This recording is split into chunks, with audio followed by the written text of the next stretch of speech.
اس کی زبان کاٹ دی گئی, اسے ختم کیا گیا. تو یہ جو مومنہ عورت تھی اس کو انہوں نے اپنی طرف سے کافی درہم و دینار وغیرہ حکومت کی طرف سے اسے عطا کی, وہ ساری چیزیں اسے دی. اب دوسرا دن جب آیا تو کہا کولی کو بلایا جائے اور اسے باندھ کے لے کے آئے جناب مختار کے ساتھ. جناب مختار نے اسے پوچھا کہ بتا کہ تو مسلمان ہے کیا ہے؟ اگر میں مسلمان ہوں. جناب مختار نے کہا کہ کربلا میں جو جو فرزند رسول کے خلاف کھڑا ہوا اس میں سے کوئی بھی مسلمان نہیں ہو سکتا, کیونکہ اتنا بڑا کام اور اتنا بڑا گناہ کرتے تم لوگوں کو ذرا بھی حیا نہیں ہے, ذرا بھی شرم نہیں ہے کہ رسول خدا اور علی مرتضیٰ کو کیا منہ دکھاؤ گے. کہنے کے بعد اور اسے پوچھا کہ تم نے کیا کام کیا, خود اپنی زبان سے بتا کہ تم نے کربلا میں کیا کیا. تو اس نے جو بتایا وہ اکثر آپ مسائل میں سنتے رہتے ہیں. اس نے بتایا کہ جب حسین شہید ہو گئے, جب خیموں میں لوٹ کے لیے لوگ آگے بڑھیں تو میں نے دیکھا کہ ایک بچی ابھی گوشوارے پڑ گئی. میں نے اتارنا چاہا کہ اس بچی نے گوشوارے نہیں دیے تو میں نے گوشوارے کام سے چھین.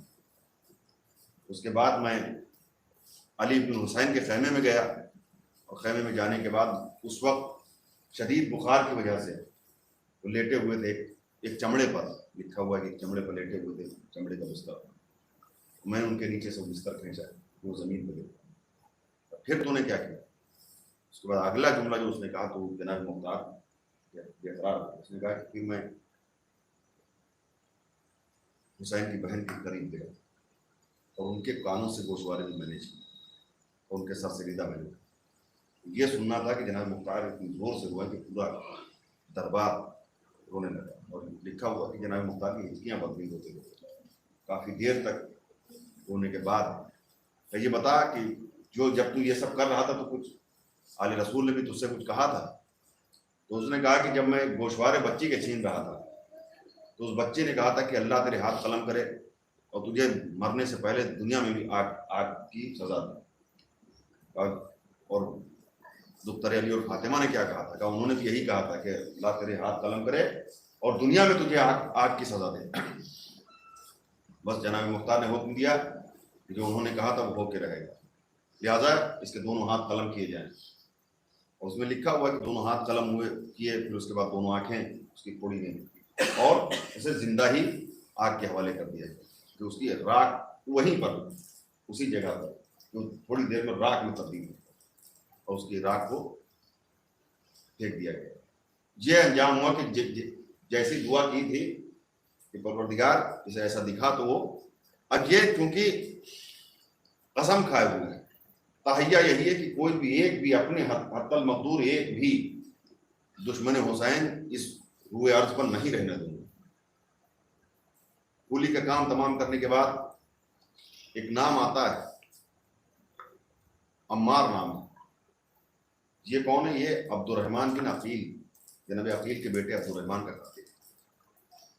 تو لوگوں سے خبر ملی کہ یہ دیکھا گیا فلاں جگہ پر, اسے گرفتار کیا. یہ عمار جب یہ گرفتار ہو کے آیا, جیسے دربار میں داخل ہوا تو اس سے پوچھ تاچھ چل رہی تھی کہ کیا ہوا, تو نے کیا کیا, کیسے کیا. اتنے میں ایک جو ملازم ہوتے ہیں دروازے پر, دربان کہہ لیجیے, وہ آیا. اس نے کہا کہ کچھ لوگ ایک بچہ آیا ہے آپ سے ملنے کے لیے. کس کا بچہ ہے, کون ہے؟ تو اس نے بتایا دربان میں کہ وہ اپنا نام قاسم بن عبد الرحمن بتا رہا ہے. یعنی یہ جو عمار ملعون تھا, اس نے جناب عبد الرحمن بن عقیل یعنی جناب عقیل کے بیٹے کا کو شہید کیا تھا. انہی عبد الرحمن کے بیٹے قاسم کا وہ دروازے پہ آ کے کھڑے ہوئے.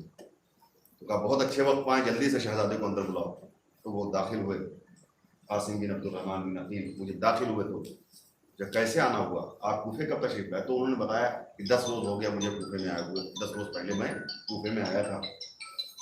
اور جب میں نے سنا کہ میرا بابا کا قاتل پکڑا گیا تو میں آپ تک چلا آیا. تو قاسم کو اپنے پاس بٹھایا, کافی دیر اسے گفتگو کی. پوچھا آپ کیا چاہتے ہیں, آپ کے باپ کا قاتل آپ کے سامنے ہے. کہ میں چاہتا ہوں کہ اسے میرے حوالے کر دیا جائے. جناب مختار نے کہا کہ یہ آپ کے حوالے, جیسے کہ چاہیں اب اس سے قصاص بدلہ لے سکتے ہیں. تو لکھا ہے کہ قاسم نے خنجر مانگا اور وہ خنجر اس کے سینے میں اتار کے اپنے باپ کا بدلہ لیا. ایسے ایسے کر کے ایک ایک کر کے لوگ آتے رہے اور